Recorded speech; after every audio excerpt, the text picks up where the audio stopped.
el muro de barro, que da la vuelta, en cierto modo actúa independientemente del entorno. Y esa tenía otra razón de ser, que era que yo hasta el último momento no supe que el edificio iba a ir ahí. Yo estuve manipulando todo el tiempo. Reconozco que fue un proceso de manipulación. Yo presioné mucho para que se escogiera este terreno, que eran unos terrenos propiedad del Estado que quedaban fuera de San Carlos, porque yo pensaba que el conjunto de edificaciones deportivas y la zona donde ellas están iba a quedar después como un lugar de expansión para la ciudad de San Carlos. No ha sido así por una serie de otras razones que podremos ver. Pero yo estuve presionando en esa dirección y no se tomaban las decisiones. Entonces había la posibilidad, incluso yo tengo un esquema donde aparece así, que el edificio está en otro contexto completamente diferente. Como está planteado hacia adentro y con ese muro que lo rodea y lo confina, no importa dónde quede. En definitiva, dialoga de una manera libre con lo que le pongas alrededor. Oscar, yo vi que se te relaciona un poco con la arquitectura de Kant y vi que habían hecho una relación entre la configuración, la tipología de este edificio y algunas de las tipologías que tal vez Kant utiliza en sus obras, pues. Eso es verdad, es algo que tú crees que es Bueno, cierto. yo no diría que aquí en este caso hay una conexión tan directa, ¿no? Porque yo creo que ya para este momento que yo hice esto,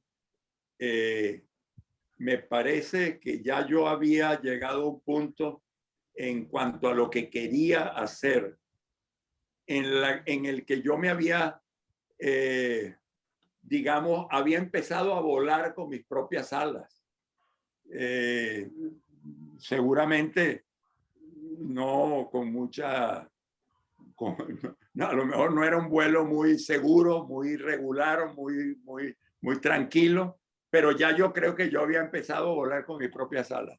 Y en realidad aquí hay una cosa que sí es importante. Primero, la claridad de la planta.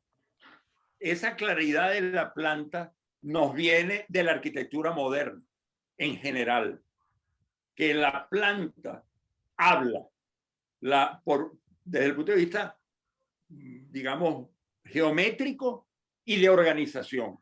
Y claro, eso era muy importante en la arquitectura de Kant, evidentemente. Sí. Lo que pasa es que, por supuesto, aquí no hay un lenguaje que uno pudiera llamar kantiano. ¿De dónde viene esto? Ese es un punto importante. ¿De dónde viene esta idea de el paraguas, ese techo que se prolonga hacia los lados para ser productor de sombra? Bueno, viene del reconocimiento del medio ambiente. Nosotros, San Carlos es una de las zonas más calientes de Venezuela. Los llanos son muy calientes, sabemos, es trópico. Hay una cosa que se olvida muchas veces. Venezuela está el estado Amazonas, que es la parte más al sur de Venezuela, está en el Ecuador. Los 0 grados del Ecuador pasan por la parte sur de Venezuela. Y uno no se da cuenta de eso. Uno normalmente no lo tiene claro. Que estamos exactamente en la zona tórrida, en el trópico. Y en el trópico el sol es, por decirlo así, te impone un diálogo.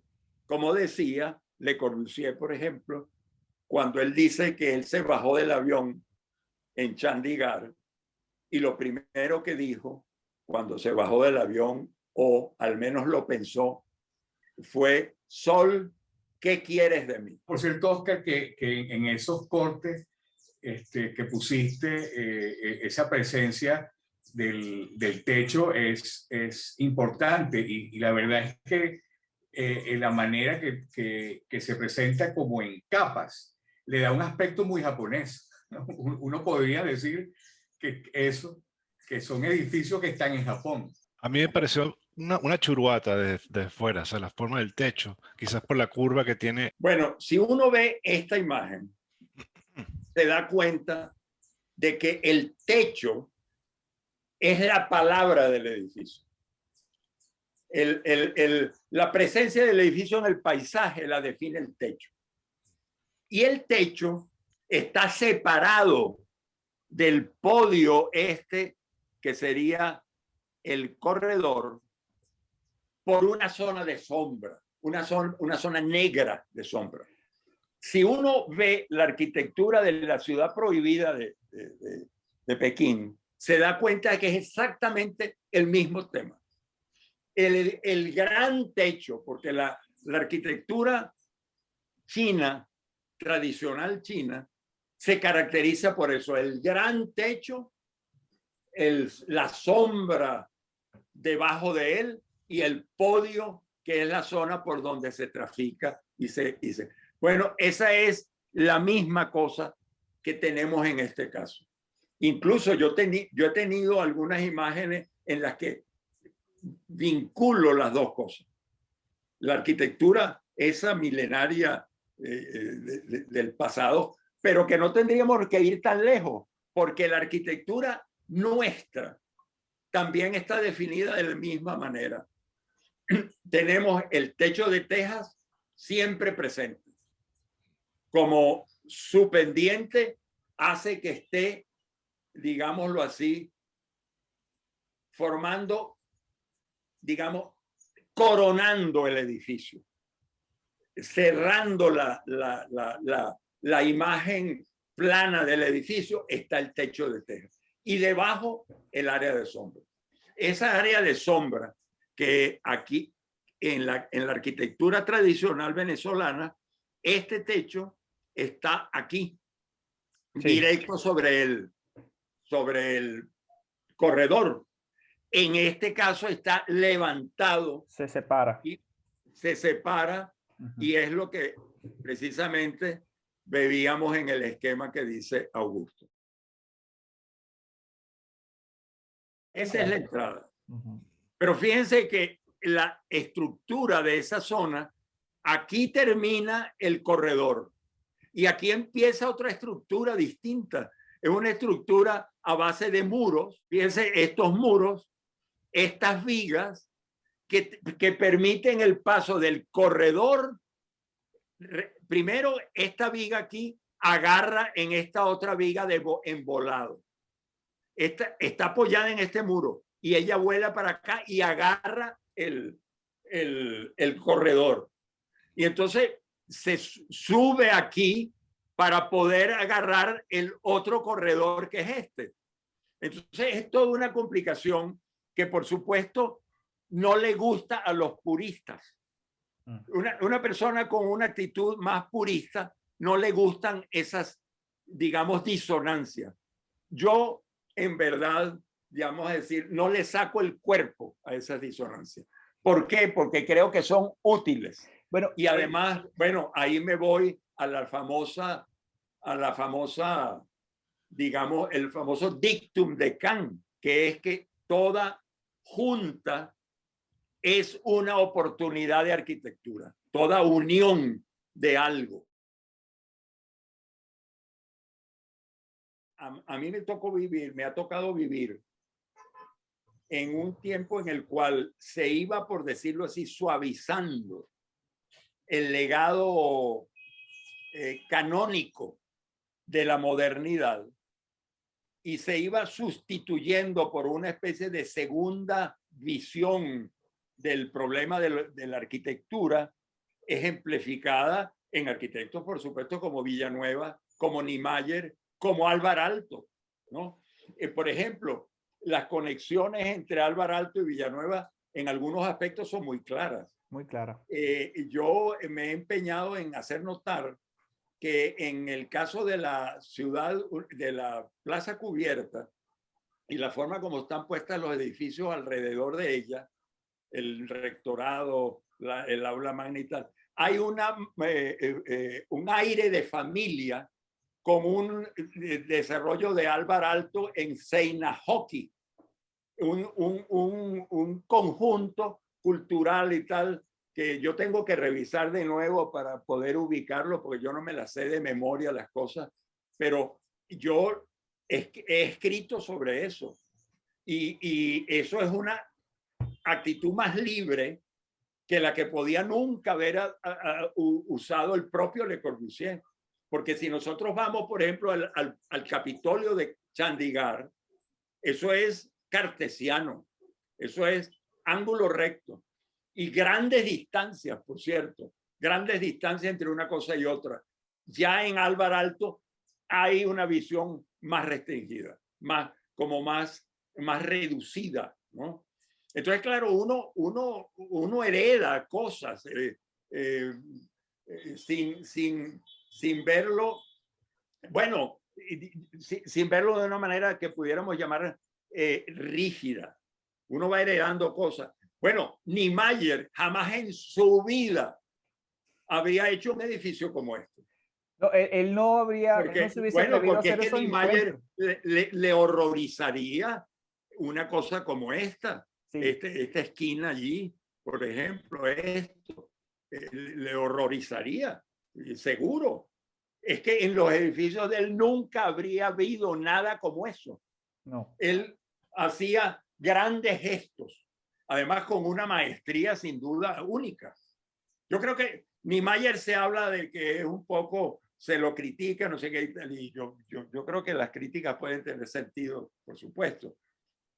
Pero esa genialidad con la cual él planteaba los problemas, le evitaba problemas como este. Eso era imposible en un esquema producido por Niemeyer. Aquí está lo de los baños de ronda, que aparecen aquí en cierto modo reflejados en esta biblioteca. La biblioteca con sus puntos, sus estelas, sus puntos de luz. Por supuesto, esto ya no es una biblioteca. Quién sabe qué habrán decidido hacer con este lugar.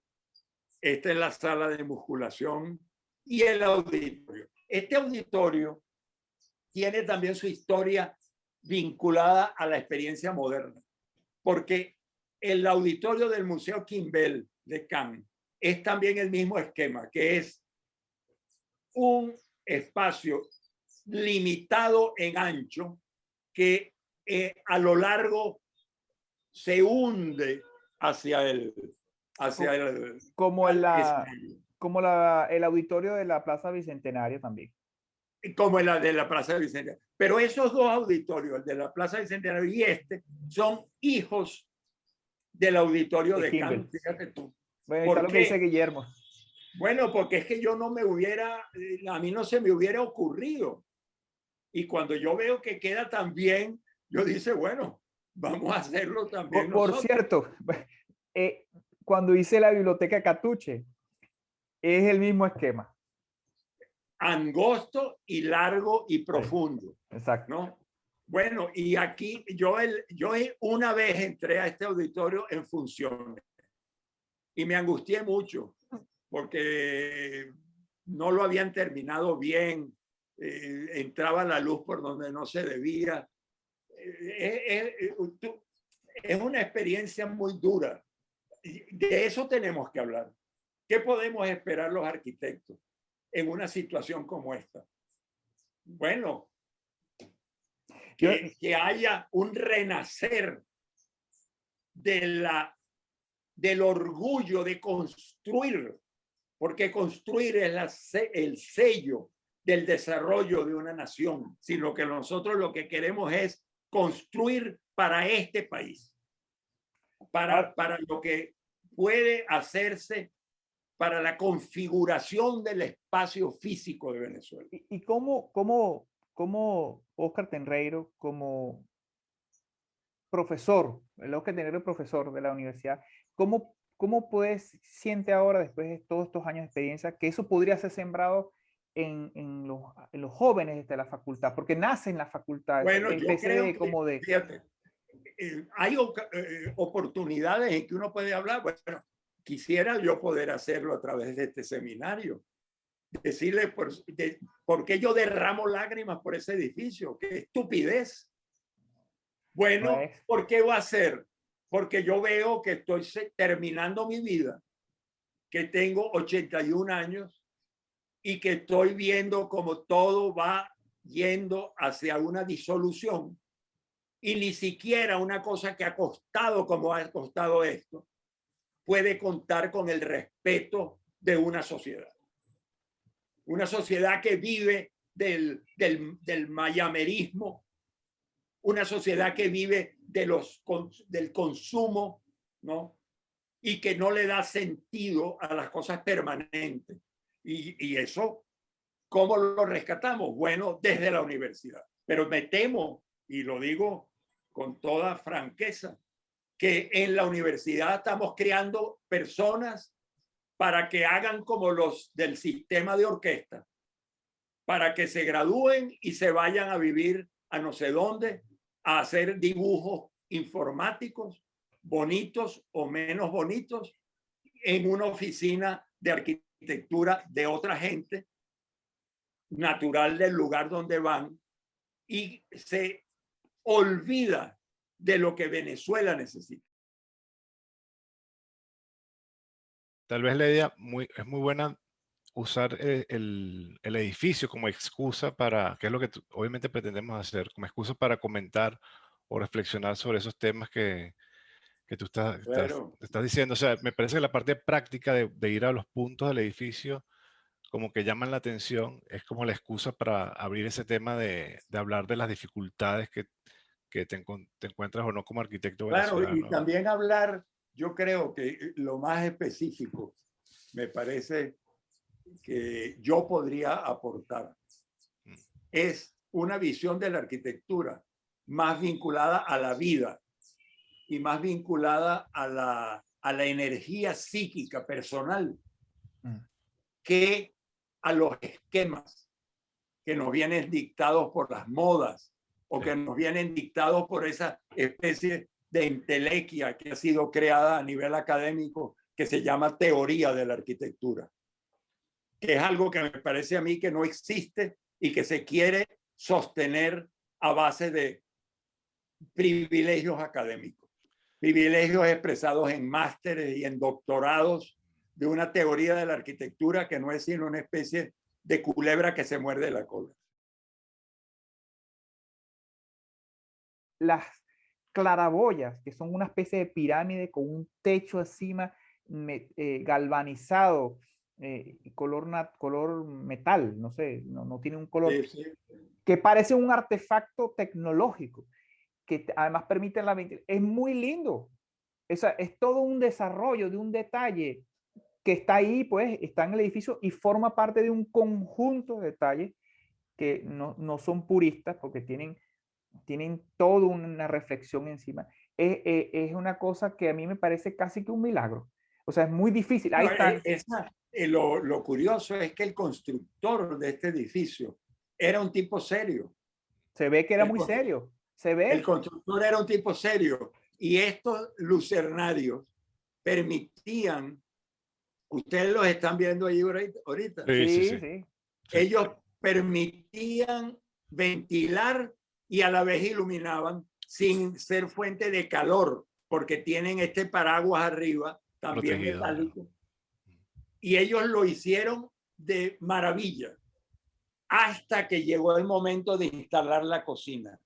Y cuando tuvieron que instalar la cocina, entraron a saco aquí arriba, rompieron algunas de estas cosas y ya yo no sé, yo le perdí tú ves los aire acondicionados y un cable colgando por al lado, entonces ves ese encuentro entre una cosa que logró tener un pensamiento hasta el final y una cosa ya que el otro no le importó instalar aire acondicionado y lanzar el cable por la fachada. Y como decía Manuel, sorprende lo bien construido que está en medio de la crisis que tú has estado comentando. Y una cosa que sorprende también es que la necesidad de que se proyectara esto y que luego se construyera era muy rápido, porque el tiempo era muy corto, que te permitiera hacer esos muros de tierra.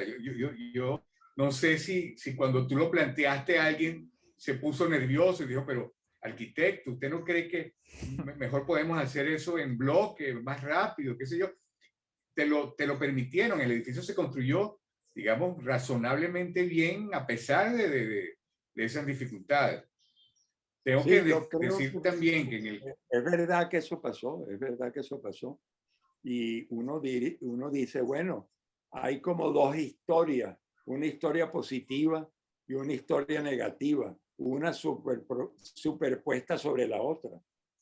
Y claro, ese es un poco el pan nuestro de cada día en un país como el nuestro.